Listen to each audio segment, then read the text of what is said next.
Hello बच्चों, UP 21 classes में आप सभी लोगों का स्वागत है। अच्छे होंगे, बेहतर होंगे, एकदम मस्त होंगे, लगातार अच्छे से तैयारी कर रहे होंगे। और उसी हमारी जो श्रृंखला चल रही थी, मतलब एसएससी जीडी को लेकर 2025 को लेकर सैनिक सीरीज, उसकी आज हमारी जो 30वीं क्लास होने वाली है। पीछे जो 2 क्लासें हुई उन्हें आपने देखा होगा और पसंद भी आई होंगी। ऐसे ही वीडियो लगातार आती रहेंगी, परंतु जोश को बढ़ाते रहें, हमारे उत्साह को बढ़ाते रहें। ऐसे ही आगे ऐसे ही क्लासें तुम्हें मिलती रहेंगी।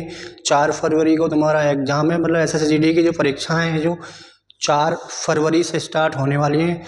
लगभग 1 महीने का टाइम है और अच्छे से हम तैयारी कर सकते हैं। और मतलब एक तरीके से हमने जो जीएस पढ़ रखा है या जो भी बच्चे पढ़ रहे हैं वो अपनी तैयारी को अच्छे से आंक सकते हैं। चलिए ज़्यादा देरी न करते हुए प्रैक्टिस सेट 3 की शुरुआत करते हैं। देखते हैं पहला क्वेश्चन क्या कहता है भाई। करें इंटरनेट के संदर्भ में आईएसपी का पूर्ण रूप क्या है? Internet security provision, internet service provider, individual service provider, individual security program. तो यहाँ पर ऑप्शन देखेंगे भाई, तो पहले इसका जो होगा इंटरनेट सर्विस प्रोवाइडर। ऐसे ही कुछ फुल फॉर्म तुम्हें ध्यान रखनी है। जैसे नंबर 1 जो पूछी गई है, एक है हमारी आईपी। आईपी मतलब इंटरनेट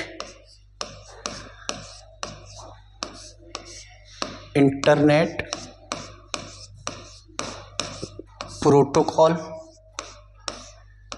इंटरनेट। एक टीसीपी को ध्यान रखना हमें, transmission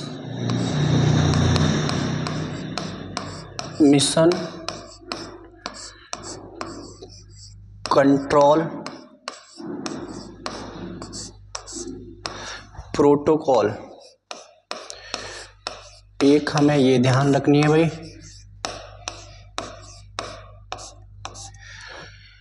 IP internet protocol, TCP transmission control protocol, IP. फिर एचटीटीपी,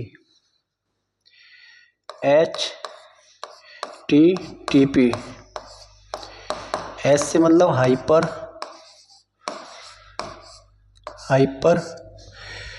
टेक्स्ट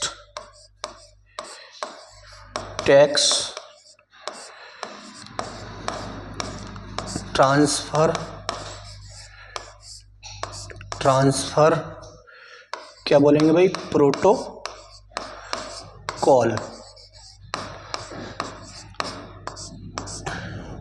फिर एफटीपी,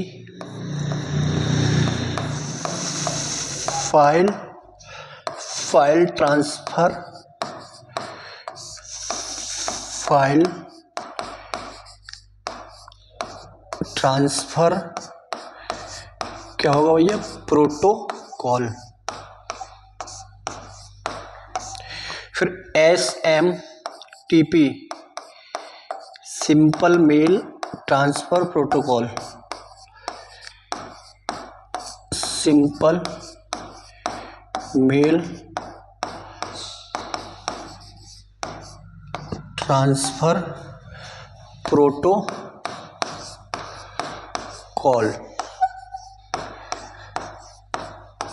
तो ये हमारी 5 इम्पोर्टेंट फुल फॉर्म है, उन्हें ध्यान रखना है। TCP transmission control protocol, IP internet protocol, फिर है हाइपर टेक्स्ट ट्रांसफर प्रोटोकॉल, फिर है FTP file transfer protocol, simple mail transfer protocol. ये बहुत ही इम्पोर्टेंट है भाई, हमें इन्हें ध्यान रखना है। सही है भाई। तो ये 5 फुल फॉर्म हमें ध्यान रखनी है, बहुत ही इंपॉर्टेंट है, पेपर में पूछी जा सकती हैं अभी। आएंगे क्वेश्चन नंबर अगला। देश के 10% क्षेत्रफल में फैली हुई प्रायद्वीपीय भारत की सबसे लंबी नदीय द्रोणी कौन सी है? तो इसमें महानदी, नर्मदा, कृष्णा, गोदावरी। तो प्रायद्वीपीय भारत की सबसे बड़ी नदी द्रोणी पड़ा होगा भाई, गोदावरी नदी है। कौन सी? गोदावरी। उद्गम, उद्गम कहाँ से होता है भाई, कहाँ से निकलती है नदी, तो हमें ध्यान रखना त्र्यंबकेश्वर कहाँ पर है, नासिक महाराष्ट्र से निकलती है। और इसी नदी के तट पर नासिक शहर बसा हुआ है, तो ये ध्यान रखना। राज्य में कौन कौन से प्रवाहित होती है, महाराष्ट्र, राष्ट्र के बाद कहाँ पहुँचती है, तेलंगाना, और आंध्र प्रदेश में डेल्टा बनाते हुए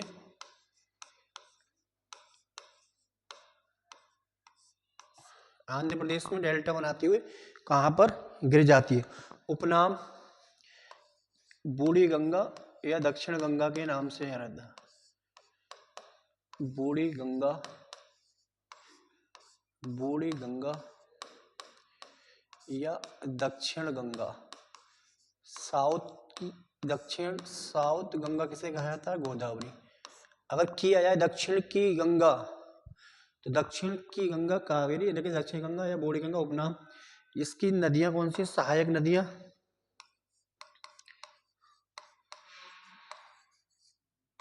सहायक नदियां, सहायक नदी कौन कौन सी होंगी भाई, एक है प्रवरा, पूर्णा, वैनगंगा, वर्धा, प्रवरा, पूर्णा, वैनगंगा, वर्धा, प्राणहिता, प्राणहिता, प्राणहिता, इंद्रावती,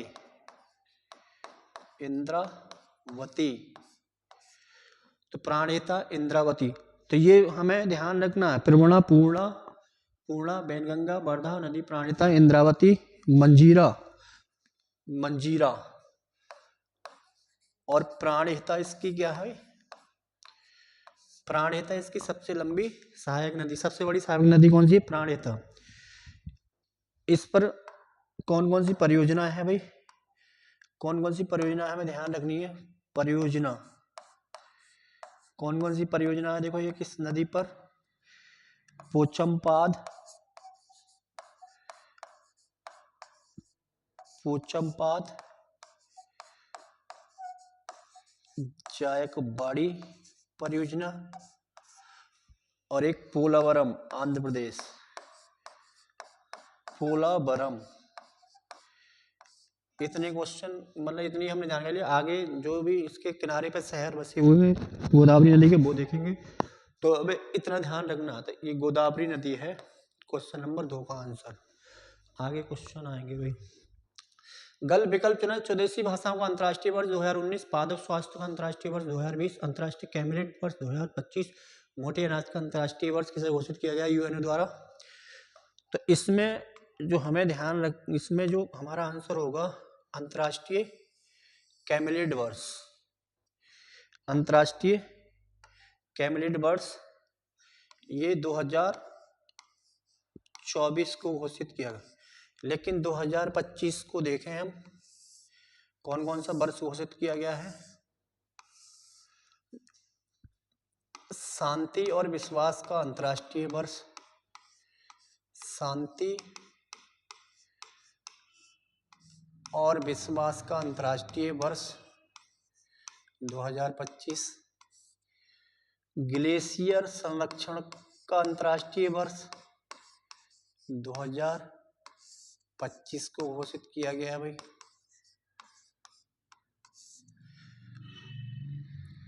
फिर सहकारिता वर्ष घोषित किया गया है 2025 को, सहकारिता वर्ष।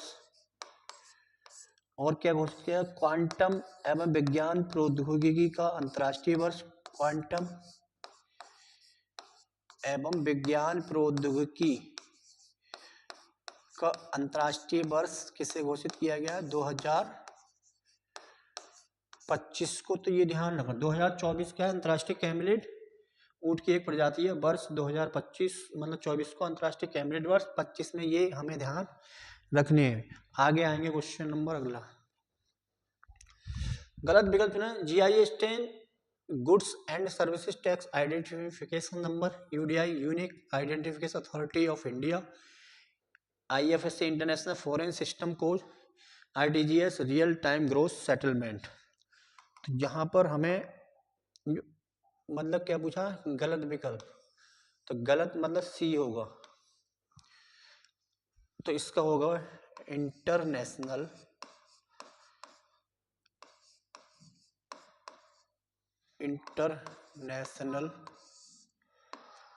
ऐप से मतलब फाइनेंशियल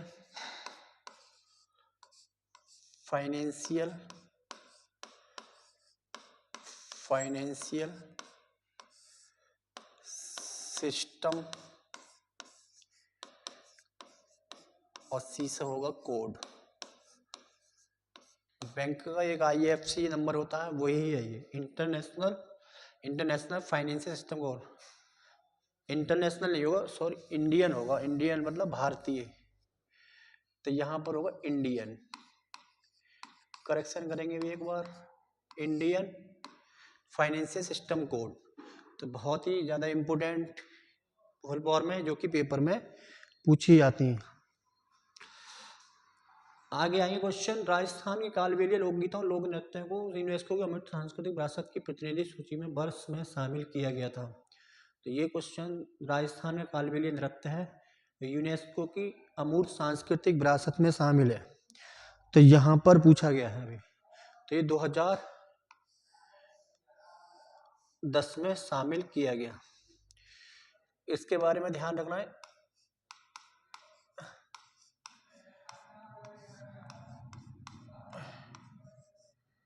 सपेरा नृत्य कहा जाता है। कौन सा सपेरा?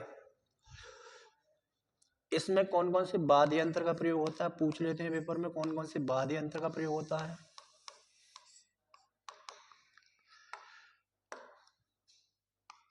ढपली,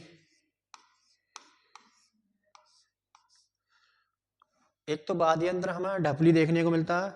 घुरालियो खंजरी, घुरालियो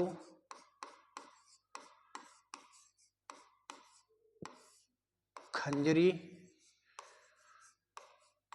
और पुंगी। पुंगी देखिए, सपेरा जो बीन बजाता है पुंगी, तो इसमें देखो यहाँ पर पुंगी का भी इस्तेमाल होता है। ढपली, घुरालियो, खंजरी और पुंगी। अब देखो इसके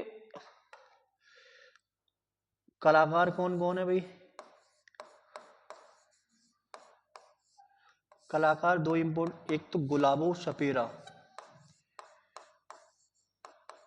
गुलाबो सपेरा, एक है नीलिमा घोष। इनका भी संबंध किससे है? कालबेलिया नृत्य, नीलिमा घोष। अब इसमें तुम्हें ध्यान रखना, कालबेलिया नृत्य की रानी किसे कहा जाता है? गुलाबो सपेरा। कालबेलिया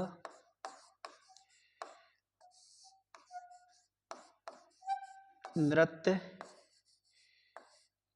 की रानी किसे कहा जाता है? गुलाबो सपेरा को। तो सपेरा नृत्य 2010 में ये शामिल किया गया। इतनी चीजें हमें ध्यान रखनी है। आगे क्वेश्चन आएंगे, अगला क्वेश्चन है, निम्नलिखित में किस खिलाड़ी का संबंध बिलियर्ड से, मतलब बिलियर्ड से संबंधित फोटो लगी हुई है। कोमोरो हम्पी, विश्वनाथ आनंद, प्रकाश पादुकोण, पंकज आडवाणी। अब इसमें पंकज आडवाणी का संबंध किससे है? बिलियर्ड से। इनने 29 खिताब जीते हैं। कितने? 29 खिताब। अब देखो एशियाई खेलों में इनने स्वर्ण पदक भी जीते हैं।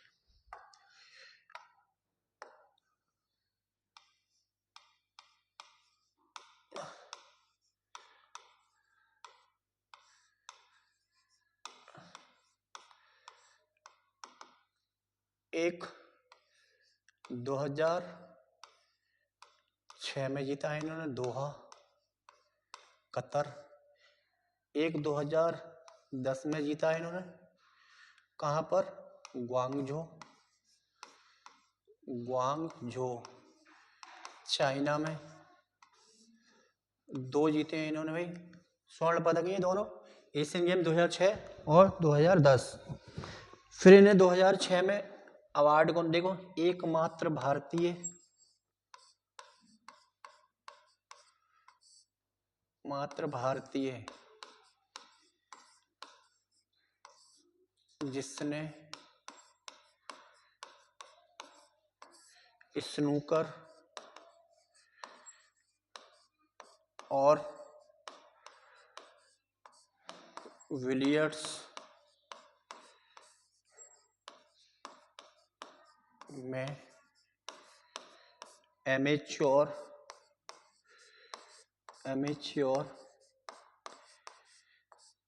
विश्व खिताब जीता है, विश्व खिताब जीता है। एकमात्र भारतीय हैं जिसने स्नूकर और बिलियर्ड्स दोनों में एमेच्योर विश्व खिताब जीता है, और SSC-CGL 2019 में क्वेश्चन पूछा गया है। फिर इनमें अवार्ड मिले हैं कुछ, खेल रत्न 2006 में, अर्जुन पुरस्कार भी मिला है भाई इन्हें 2004 में, पद्म श्री मिला इन्हें 2009, पद्म विभूषण इन्हें मिला 2018 में, पद्म श्री 2009, पद्म भूषण 2018। तो 2004 में अर्जुन पुरस्कार, 2006 में राजीव गांधी खेल रत्न, 2009 में पद्मश्री, 2018 में क्या मिला है ना, पद्म भूषण। आगे आ जाएंगे भाई,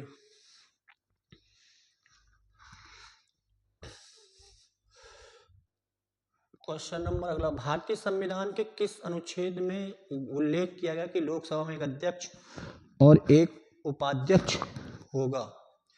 एक अध्यक्ष और एक क्या होगा, उपाध्यक्ष आवश्यक रूप से होना चाहिए। तो ये आर्टिकल किसकी बात कर रहे हैं हम? आर्टिकल किसकी बात कर रहे हैं? आर्टिकल 85, आर्टिकल 85 नहीं बल्कि 93 की बात कर रहे हैं, आर्टिकल 93। ये किससे संबंधित है? संसद के सत्रावसान एवं विघटन से, संसद के सत्रावसान एवं विघटन से संबंधित है। कौन सा? ये अनुच्छेद 85 संसद के सत्रावसान और विघटन से संबंधित। आर्टिकल 100 किससे संबंधित है? अध्यक्ष के पास मतों की समानता में वोट करने का अधिकार होगा, अध्यक्ष के पास मतों की समानता के मामले में वोट देने का, मतों अध्यक्ष को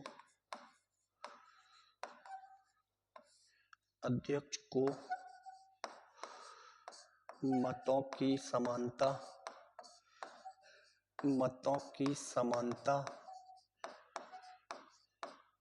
के मामले में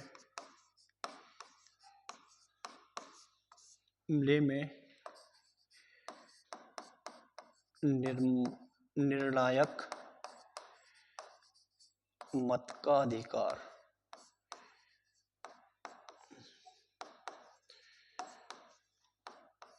अगर वोट समान हो जाते हैं तो उसमें निर्णायक मत देने का अधिकार किस होगा? अध्यक्ष को होगा, और आर्टिकल 100 में बताया गया। आर्टिकल 100 का 3 कहता है, आर्टिकल 100 का 3, आर्टिकल 100 का 3 कहता है भाई, आर्टिकल 100 का 3 कहता है अगर किसी संसद के किसी भी सदन की बैठक के लिए जो गणपूर्ति कोरम जो आवश्यक है वो एक सदस्यों की कुल संख्या का 1/10 होना चाहिए। संसद के सदन की किसी भी बैठक के लिए, सदन की बैठक के लिए गणपूर्ति कोरम जो है सदस्यों की संख्या का 1/10 होना आवश्यक है। ये 100 के 3 में बताया गया। 100 में क्या है? अध्यक्ष को मतों की समानता के मामले में निर्णायक मत का अधिकार, संसद के सत्रावसान एवं विघटन से संबंधित है। अनुच्छेद 93 का संबंध लोकसभा में एक अध्यक्ष और एक उपाध्यक्ष आवश्यक रूप से होना चाहिए। अब ये वाला जो है आर्टिकल 100 का 3 हमारा एसएससी जीडी 2023 में पूछा गया है। संसद के किसी भी सदन की बैठक के गठन के लिए कोरम सदन के सदस्यों की संख्या कितना बटा होना चाहिए? 1/10 गणपूरी कोरम होना चाहिए, आवश्यक है ये। तो आर्टिकल 100 के 3 में बताया गया। 100 में अध्यक्ष को मतों की समानता के मामले में ये आर्टिकल 4, ये 4 जो मैंने आर्टिकल, ये 3 मैंने ये बताए और एक ये बहुत ही इंपॉर्टेंट आर्टिकल है, ये पूछे गए हैं पेपर में, इन्हें ध्यान रखना है भाई। चलेंगे आगे क्वेश्चन पर। मनुष्य के हृदय की अलिंद की दीवार एक बहुत ही महत्वपूर्ण पेप्टाइड हार्मोन को स्राव करती है। वह हार्मोन है एडीएच, जीआईपी, एएनएफ और एएनएफ आईसीसी के। तो एट्रियल नेट्रियूरेटिक फैक्टर, तो एट्रियल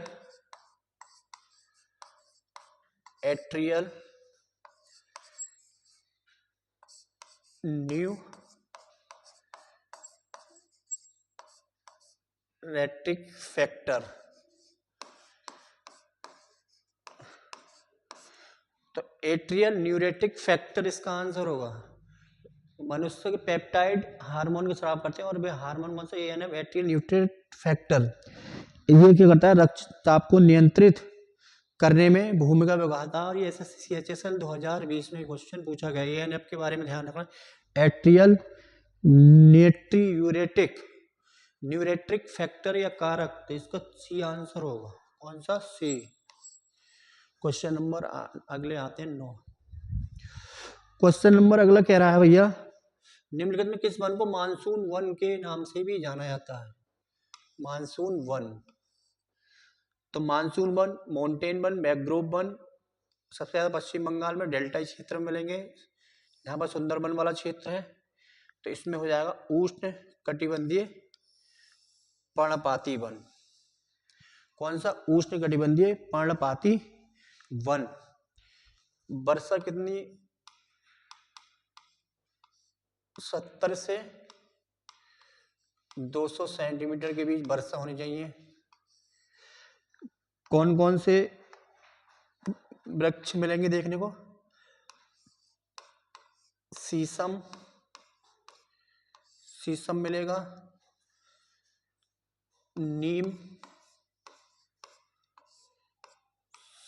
सागौन के वृक्ष मिलेंगे इस प्रकार के वन में।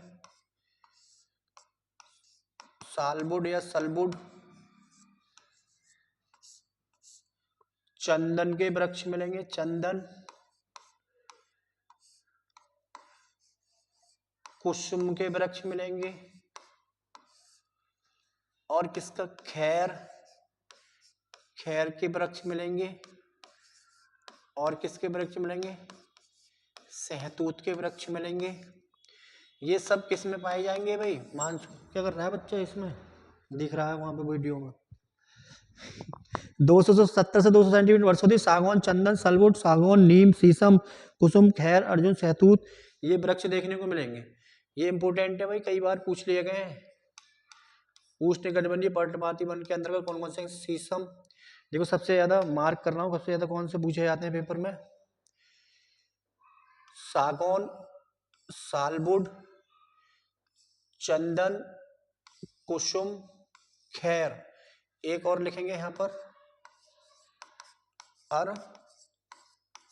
अर्जुन वृक्ष लिखेंगे ये। और इनके लिए वर्षा 70 से 200 सेंटीमीटर है। ये यूपी टेट 2019 में क्वेश्चन पूछा गया है भाई। आगे आएंगे क्वेश्चन नंबर अगला 10।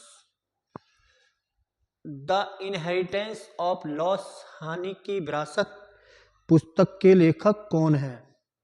मुल्कराज आनंद, किरण देसाई, चेतन भगत, झुंपा लाहिड़ी। तो ये हानि की विरासत पूछा था। किरण देसाई की कौन सी पुस्तक को नोबेल बुकर पुरस्कार मिला है? बुकर पुरस्कार। तो हानि की विरासत इनकी बुक है किरण देसाई की, हानि की विरासत। फिर इनकी एक बुक और आती है, एक और, हल्ला वलू। हल्लावलू in the guava orchard।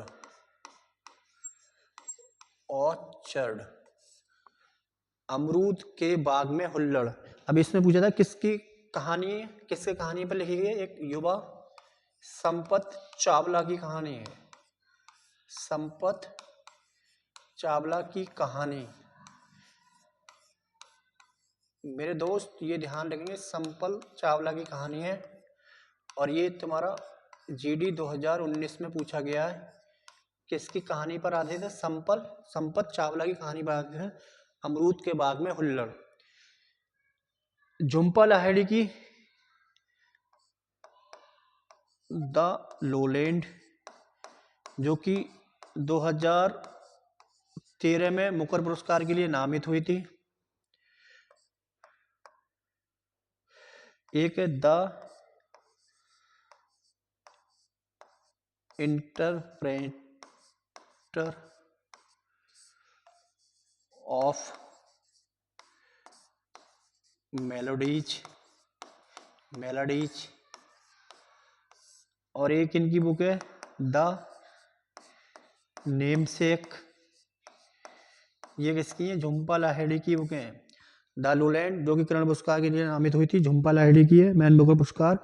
The interpreter of melodies और एक द नेमसेक, ये किसकी है? झुम्पा लाहिड़ी की। लेकिन हमें याद रखना है ये दे हिन टेस्ट ऑफ लास हल्लावलू इन द गोवा। ऐसे ही धीरे धीरे इनकी सबकी बुक पढ़ते चलेंगे।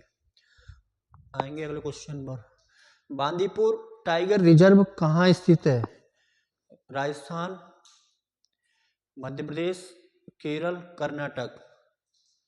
बांदीपुर कहाँ का? कर्नाटक का होगा। बिले कहाँ का? कर्नाटक। कौन कौन से टाइगर रिजर्व में? रंगनाथ बिलागिरी मंदिर टाइगर रिजर्व। कौन कौन से हमें ध्यान रखने हैं कर्नाटक के भाई? रंगनाथ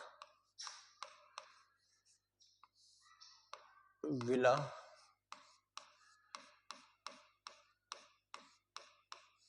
गिरी नाम से है एक। रंगनाथ बिलागिरी नाम से ध्यान रखना भाई, ध्यान रखोगे। बिलागिरी रंगनाथ मंदिर, बिलागिरी रंगनाथ मंदिर टाइगर रिजर्व। बिलागिरी सही से लिखता हूं दोबारा से, बिलागिरी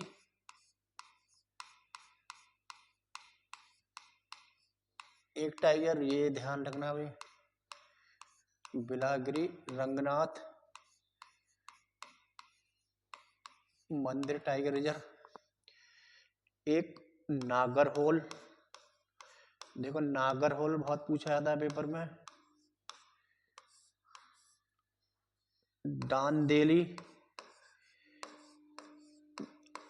दांडेली टाइगर रिजर्व और एक अंसी टाइगर रिजर्व। कौन सा? अंसी। एक और एक ध्यान रखना है भद्रा। कौन सा? भद्रा। बिलागिरी रंगनाथ मंदिर, नागरहोल, दांडेली और एक ध्यान रखना है भद्रा टाइगर रिजर्व और अंसी टाइगर रिजर्व। ये कहाँ पर है? कर्नाटक में है। तो ये बांदीपुर 11वें का होगा।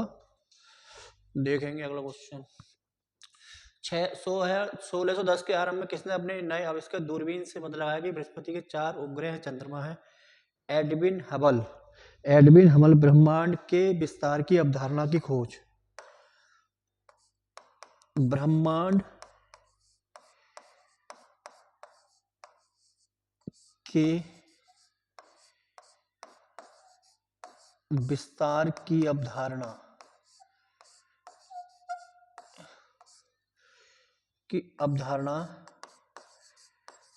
की खोज एडविन हबल। तो इनसे ये ध्यान रखना, ब्रह्मांड के विस्तार की अवधारणा को जॉर्ज लेमेत्रे, इन्होंने बिग बैंग सिद्धांत दिया था ब्रह्मांड की उत्पत्ति से संबंधित। Big bang theory, big bang theory या जिसे महाविस्फोट सिद्धांत भी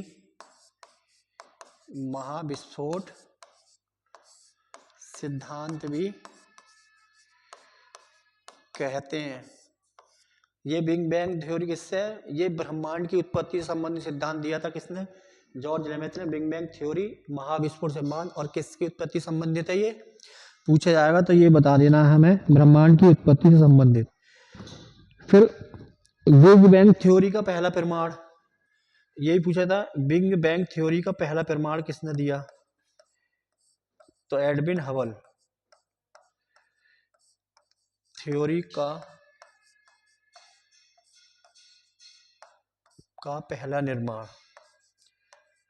पहला प्रमाण ये भी एडविन हबल ने दिया था। तो इसमें आंसर हो जाएगा गैलीलियो गैलीली। कहाँ के हैं भाई? इटली के हैं। कहाँ के? इटली के निवासी गैलीलियो।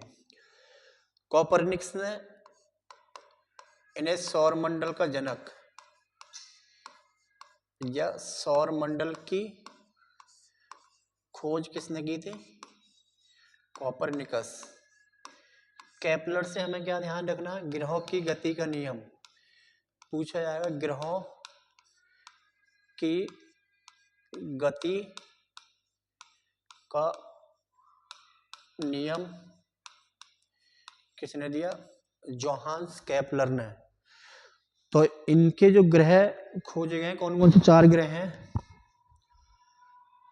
एक तो है यूरोपा पूछा था किसका उपग्रह है। फिर एक गैनीमीड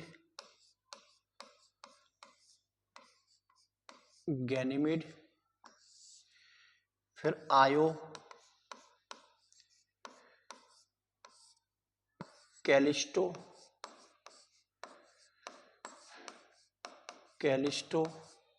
तो ये 4। इसमें गैनीमीड जो है सौरमंडल का सबसे बड़ा उपग्रह है।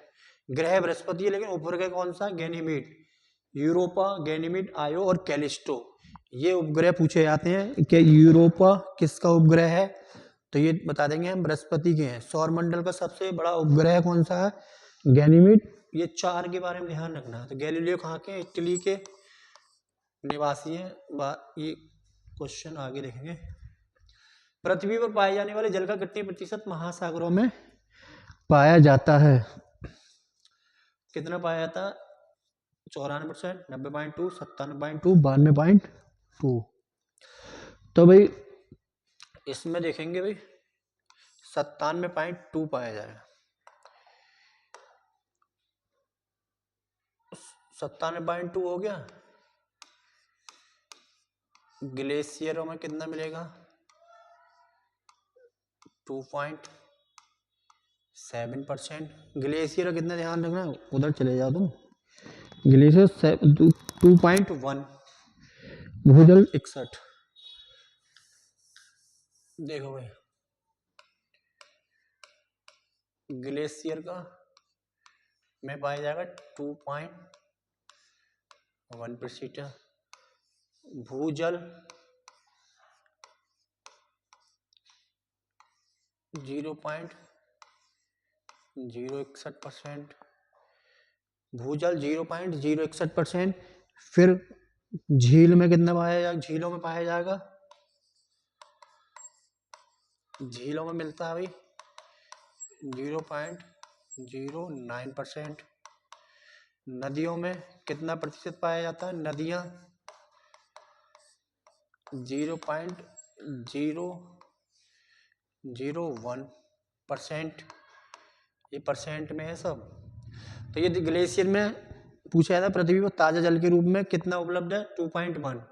तो ग्लेशियर वाला जो पानी होता है ताजा जल होता है।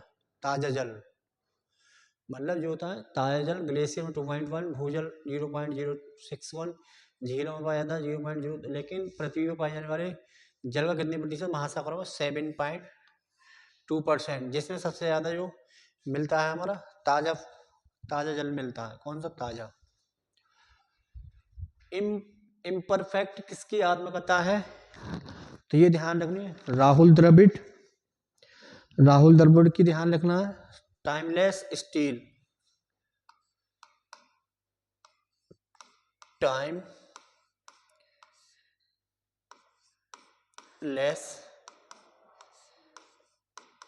स्टील।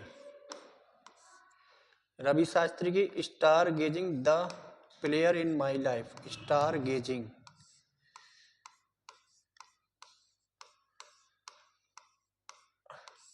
स्टार गेजिंग नाम से किसकी? Ravi Shastri, the players in my life. फिर है भाई टाइमलेस स्टील हो गए, number do lie, the race of my life, Milkha Singh की भी ध्यान रखना भाई, बहुत इंपॉर्टेंट है, पूछिए थी, the race of my life. Sanjay Manjari कौन सी है हमारी? इम्परफेक्ट। फिर एक बुक ध्यान रखनी है हमें, नंबर डुलाई, नंबर डुलाई। फिर ध्यान रखनी है the winning way, the winning way. फिर a shot at history, a shot at history. ये फिलहाल में हमें 3 बुकें ध्यान रखनी है। ये किसकी है? नंबर डुलाई, आकाश चोपड़ा, आकाश चोपड़ा की है ये book. The winning way, Harsha Bhogle की बुक है।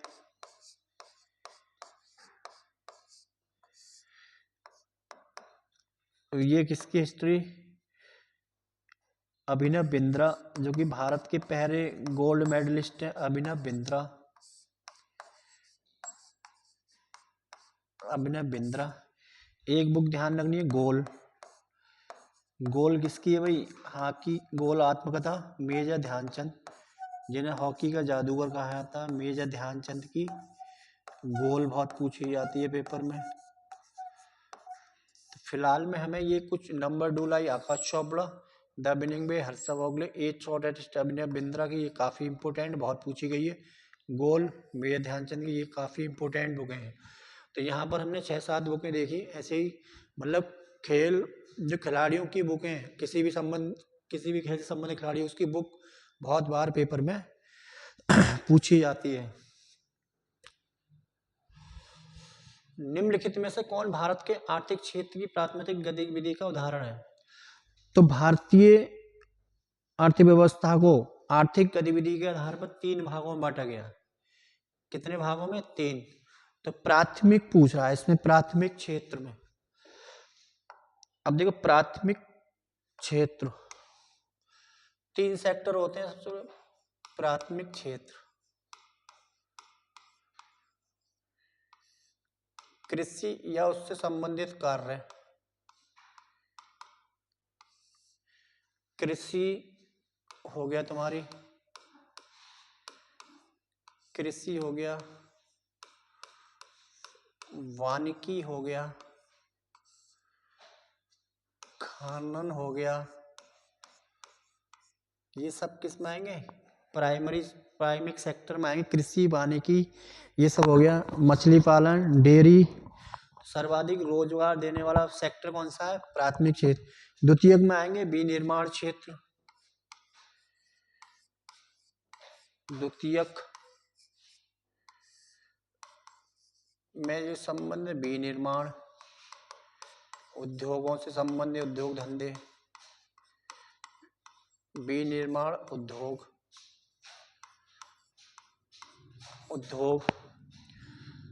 फिर तृतीय क्षेत्र जो होता है, जिसे सेवा क्षेत्र नाम दिया जाता है। तृतीय क्षेत्र,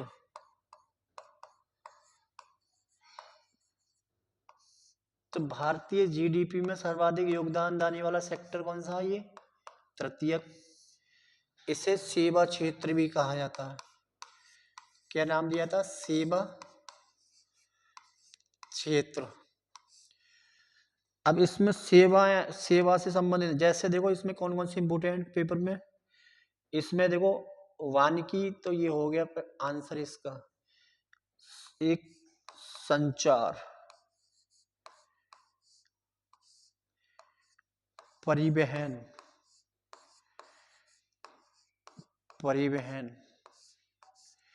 ये इंपोर्टेंट है। भंडारण, एसएससी जीडी ने पूछा है भंडारण।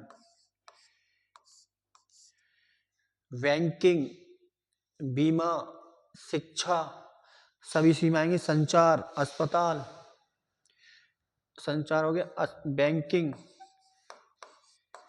बैंकिंग भी इसी में आएगा। अस्पताल, हॉस्पिटल भी इसी में ही आएगा। जितनी भी सेवाएं हैं वो सब इसी के अंतर्गत आएंगी। अस्पताल सेवा हो गई। फिर शिक्षा, शिक्षा भी तो एक सेवा ही है। तो इसमें इंपोर्टेंट जो है ये संचार, परिवहन, भंडारण। देखो भंडारण वाला जो पूछा गया, मैं बता रहा हूं अभी, भंडारण वाला एसएससी जीडी 2023 में पूछा गया। परिवहन हो गया। फिर इसमें एक हम इंपोर्टेंट नोट करेंगे भैया, व्यापार। तो भारतीय जीडीपी में सबसे ज्यादा योगदान देने वाला सेक्टर, तृतीय क्षेत्र, जिसे सेवा क्षेत्र के नाम से सर्वाधिक रोजगार देने वाला क्षेत्र कौन सा है भैया? प्राइमरी या प्राथमिक कृषि। तो अर्थव्यवस्था को आर्थिक गतिविधि के आधार पर 3 भागों में बांटा गया। तो इसमें वानिकी प्राथमिक क्षेत्र से संबंधित होगी ना? क्यों भाई, ये तो लगा सकते हो ना माइंड से। 1982 में निम्नलिखित में किस संस्थान की स्थापना की, जो ग्रामीण ऋण के लिए एक nodal agency? RBI, SIDBI, SBI, NABARD. तो इसमें पूछा गया भाई, इसका कार्य देखो भाई, आगे स्लाइड पर देखते हैं।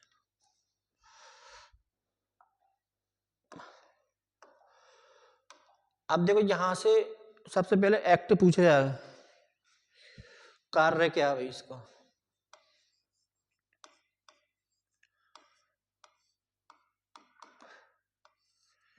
कार्य है भैया ग्रामीण क्षेत्रों में कृषि के प्रचार और विकास के लिए ऋण प्रवाह को सुगम बनाना। कृषि के प्रचार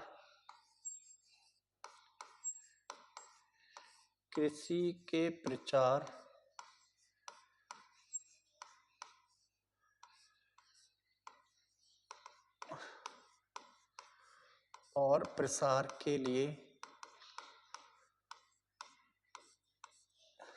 आंसर लगा दिया ना, ऐसे करना है। फिर ग्रामीण ऋण के लिए नोडल एजेंसी, नाबार्ड के बारे में बोल रहे हैं। किसके? नाबार्ड। और प्रसार को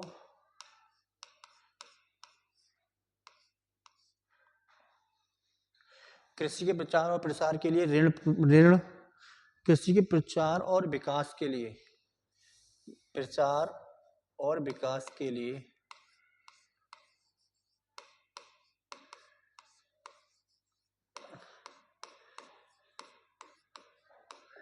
ऋण प्रवाह को सुगम बनाना।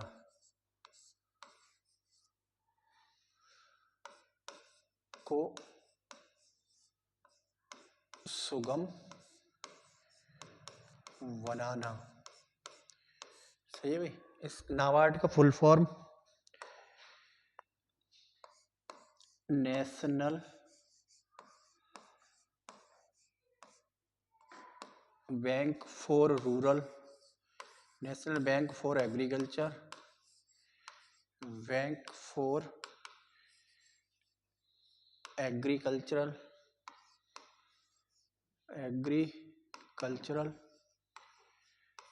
एंड रूरल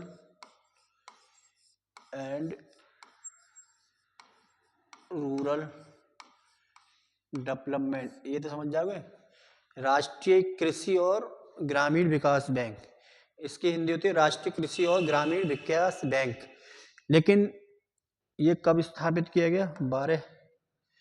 12 जुलाई 1982 को स्थापना की गई और 5 नवंबर 1982 को इसका उद्घाटन किया गया भारत की पहली महिला प्रधानमंत्री इंदिरा गांधी के द्वारा इसका उद्घाटन किया गया। समिति कौन सी थी? ये किस एक्ट कौन सा था भैया? एक्ट था 1981। इसकी धारा सेक्शन 61 से किया गया है। ये क्वेश्चन तुम्हारे पूछा गया UPSC पैड में प्रीवियस ईयर में। धारा कौन सी थी? 61। फिर और क्या ध्यान रखना, इसके लिए किस समिति की सिफारिश पर? बी शिवरामन समिति, शिवरामन समिति की सिफारिश पर समिति हो गई है। और क्या ध्यान रखना भाई इसमें? मुख्यालय इसका हेडक्वार्टर कहाँ है? मुंबई में इसका मुख्यालय है। कितनी करोड़ की पूंजी थी? 100 करोड़ की पूंजी के साथ ये इसकी शुरुआत की गई। 100 करोड़ पूंजी। और क्या ध्यान रखना है इसमें? भारत सरकार का हिस्सा इसमें है नाबार्ड में 99%। भारत सरकार का हिस्सा, भारत सरकार की हिस्सेदारी कितनी है? 99%। भारत सरकार का हिस्सा कितना है? 99%। भारत सरकार की हिस्सेदारी नाबार्ड में 99%। तो 100 करोड़ की पूंजी के साथ किया गया। और ये नाबार्ड के मुख्य कार्य भी हो गए तुम्हारे। इसके पहले बजट पूंजी कितनी थी? 100 करोड़। इसके पहले अध्यक्ष थे श्री M रामकृष्णन, प्रथम अध्यक्ष। वर्तमान में KB साजी क्या है भाई?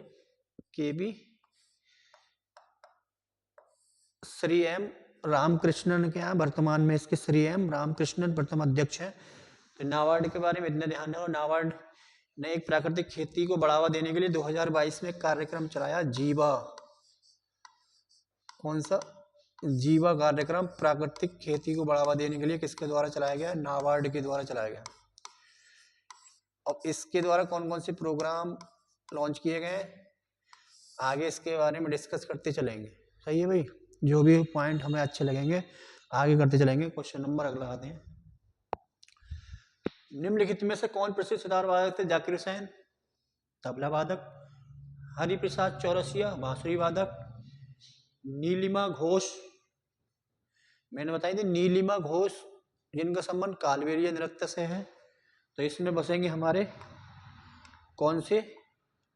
बनर्जी, निखिल बनर्जी है, निखिल बनर्जी सितार। ये दिख रहा है सामने फोटो, निखिल बनर्जी। अब देखो इसमें कौन कौन से? बुद्धा दित्य मुखर्जी, इनका भी संबंध,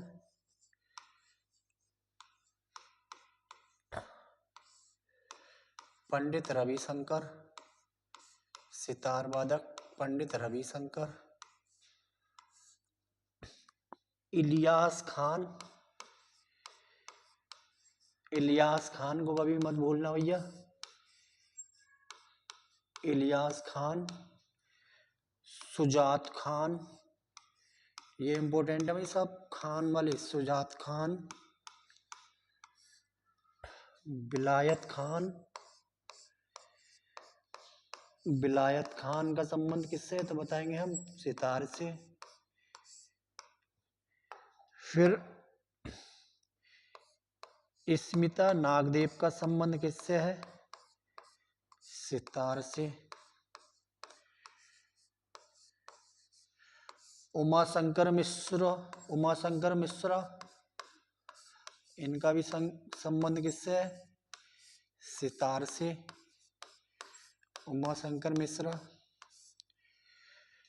शाहिद परवेज का संबंध बोलेंगे तो भाई इनका भी सितार से है। वंदे हसन, इनका भी संबंध किससे है? तो ये सब सितार वादक है। फिर और ध्यान रखना तुम्हें, अरविंद पारिक, हरशंकर भट्टाचार्य, अरविंद पारिक। देखो ये इम्पोर्टेंट पूछा गया है, अरविंद पारिक। ये हाल फिलहाल के पीछे की परीक्षाओं में पूछेगा, अरविंद पारिक।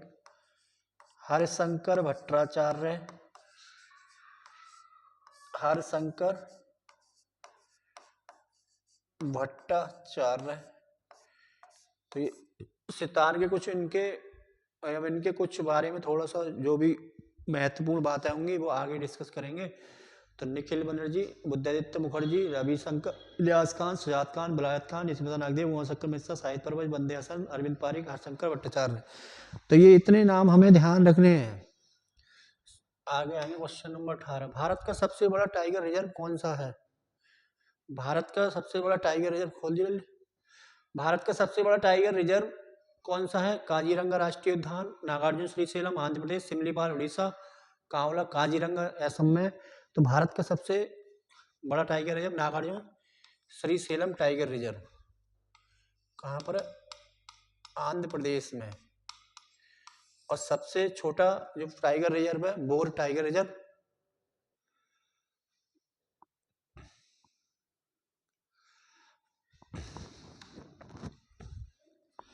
बच गई यार लाइट।